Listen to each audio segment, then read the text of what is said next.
pushing pushing.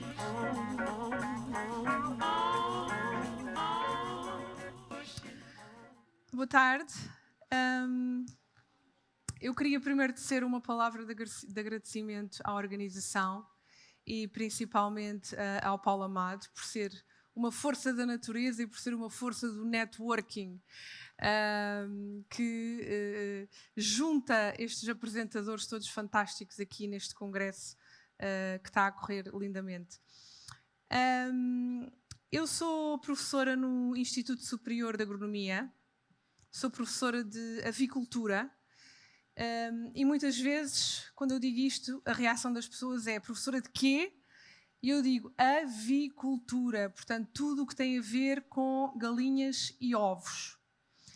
E o mesmo acontecia quando eu estudava nos Estados Unidos e dizia que estava, I'm studying poultry science, e a reação das pessoas era poetry, e eu dizia, não é poetry, no, it's not poultry, it's not poetry, it's poultry, as in chickens and eggs. Mas bom,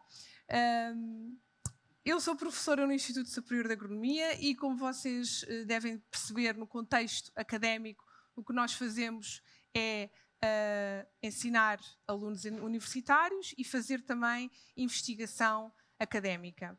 E existe alguma pressão para que os resultados da investigação que fazemos sejam publicados em artigos científicos. Artigos científicos que são altamente maçudos e que muitas vezes nem sequer estão disponíveis para o público em geral. Portanto, eu decidi passar toda a informação e todo o conhecimento científico que tinha acerca da investigação que tenho andado a fazer acerca de ovos, passar essa informação para uma linguagem clara, para uma linguagem simples, que fosse acessível ao público em geral. E decidi escrever este livro, que se intitula O Ovo, Descascar mitos da galinha ao garfo. E o que é que este livro revela? Revela muita coisa. Revela se um ovo flutuar está estragado ou não e porquê. Se devo ou não colocar os ovos no frigorífico e porquê. Se um ovo de galinha biológica é de melhor qualidade, sim ou não e porquê. Que fatores é que podem ser considerados como fatores que influenciam a qualidade do ovo. Enfim, uma série de questões que são reveladas neste livro. Mas eu não venho falar aqui do conteúdo do livro. Eu venho falar aqui de oportunidades de inovação com ovos por parte dos cozinheiros dentro do lar e cozinheiros fora do lar. E, primeiro então, que ovos é que nós consumimos? Nós consumimos ovos de estirpes de galinhas poedeiras que foram selecionadas geneticamente por grandes empresas multinacionais de seleção e melhoramento genético. Estas galinhas poedeiras comercialmente disponíveis são galinhas que foram selecionadas ao longo de muitas gerações para hoje em dia termos uma população de galinhas com altíssimas taxas de produção de ovos. E estas galinhas, que são as galinhas comerciais, são as que são utilizadas no sistema de produção em gaiola, são utilizadas no sistema de produção em solo, são utilizadas no sistema de produção ao ar livre e são estas estirpes de galinhas poedeiras que também são utilizadas em sistemas de produção biológicos. Portanto, quando estamos a falar de ovos comercialmente disponíveis, estamos a falar de estirpes genéticas de galinhas com uma aptidão para uma enorme produção de ovos. Mas Nós temos uma riqueza genética muito grande. Temos uma riqueza genética muito grande, que são as nossas raças puras de galinhas portuguesas. Estas raças puras de galinhas portuguesas são raças de galinhas que estão muitíssimo bem adaptadas às nossas condições territoriais, às nossas condições climatéricas e no nosso contexto geográfico. São animais muito robustos e muito pouco propensos a doenças. Portanto, medicação é quase desnecessária.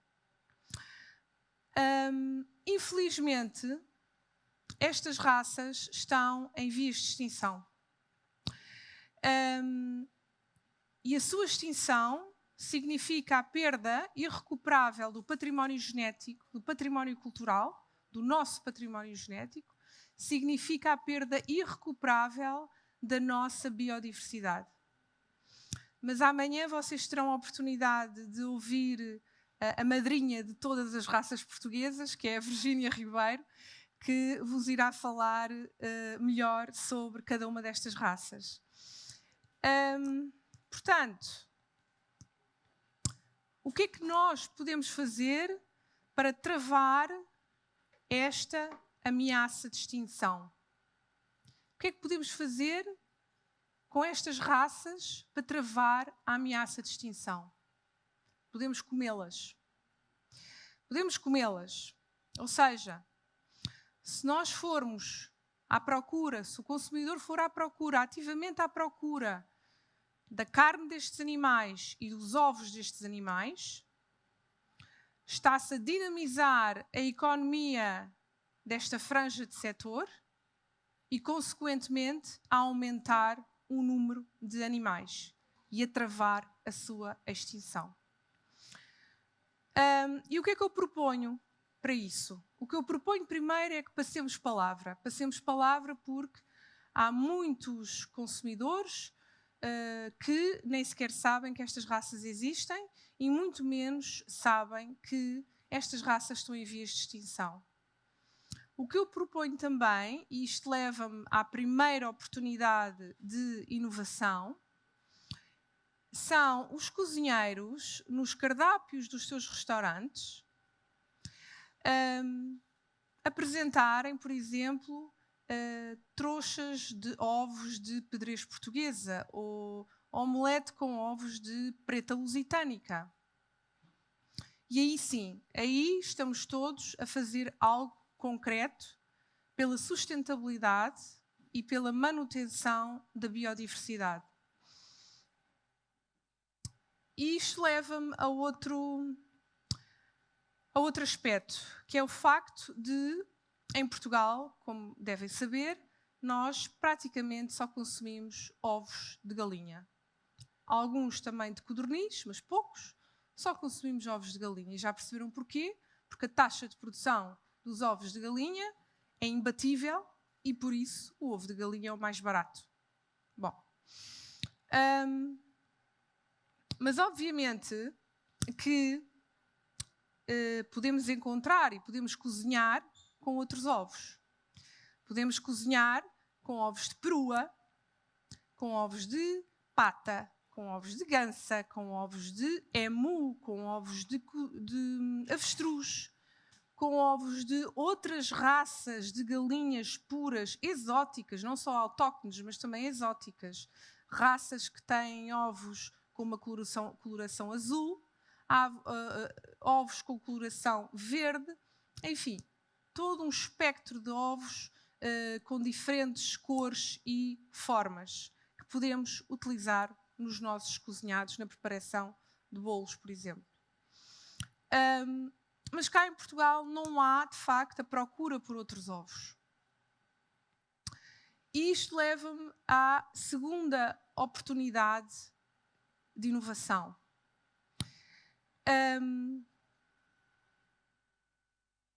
Um exemplo no Reino Unido é o facto de alguns cozinheiros terem começado a inventar e a preparar pratos com ovos de pata. Os ovos de pata têm, de facto, características únicas, nutritivas, diferentes do ovo de galinha.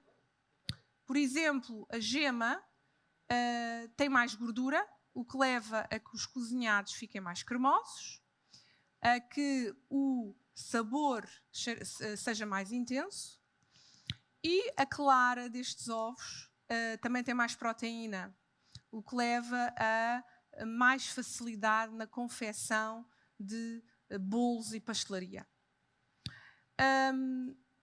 E, portanto, uma oportunidade de inovação que esta empresa, a Clarence Court, viu foi, de facto, produzir estes ovos de pata, e comercializá-los em supermercados, e, de facto, tem-se vindo a ver que as vendas destes ovos têm aumentado significativamente em Inglaterra. Portanto, existe esta oportunidade para os cozinheiros portugueses poderem experimentar e cozinhar com ovos de outras espécies de aves. Na verdade, nós não só comemos apenas ovos de galinha, como o nosso consumo de ovos é muito baixo, ao contrário do que muita gente acha. O nosso consumo de ovos, em comparação com outros países desenvolvidos, é extremamente baixo. Principalmente dentro do lar, o consumo de ovos é muito limitado. Baseia-se no ovo cozido, ovo estrelado, ovo mexido, ovo para o bolo e não muito mais. Isto porque talvez o consumidor português ainda esteja muito agarrado à ideia do colesterol, que é outro mito que é desvendado e é desmistificado no meu livro. Nós comemos cerca de 160 ovos por habitante por ano, que é baixíssimo, e eu considero que o ovo é o produto alimentar mais subvalorizado que existe. O ovo é um alimento muitíssimo versátil, serve para misturar água e óleo, serve para qualquer refeição, pequeno almoço, jantar, ceia, snack, lanche, etc. Pode ser usado em qualquer prato principal, sobremesa, sopa. E, além disso, o ovo tem uma série de poros na casca. A casca é altamente porosa, tem milhares e milhares de poros. O que significa que o que está lá dentro do ovo pode ser aromatizado. E isto leva-me a esta empresa espanhola, que é a Coroco, que decidiu tirar proveito dessa característica do ovo e começou a aromatizar os ovos. E tem, hoje em dia, ovos com sabor a presunto, ovos com sabor a trufa, ovos com sabor a roquefort e ovos também com sabor a alho.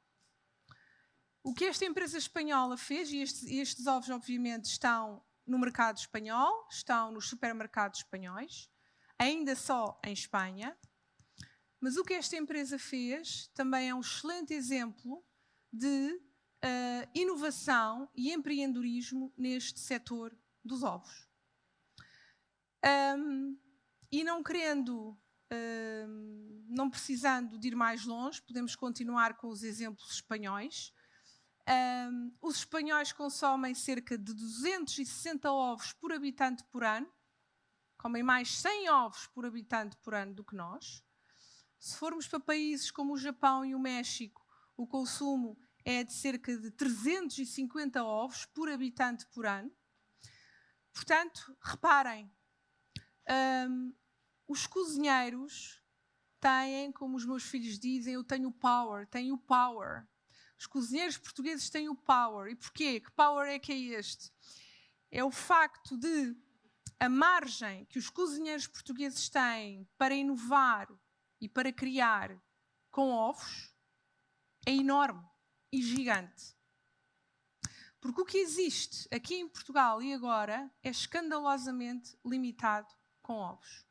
Portanto, eu já não tenho mais tempo, portanto, a mensagem que quero dar é que os cozinheiros se motivem para inovar com este produto alimentar, para criar novas receitas com este produto alimentar e para empoderar este produto alimentar tão rico que é o ovo.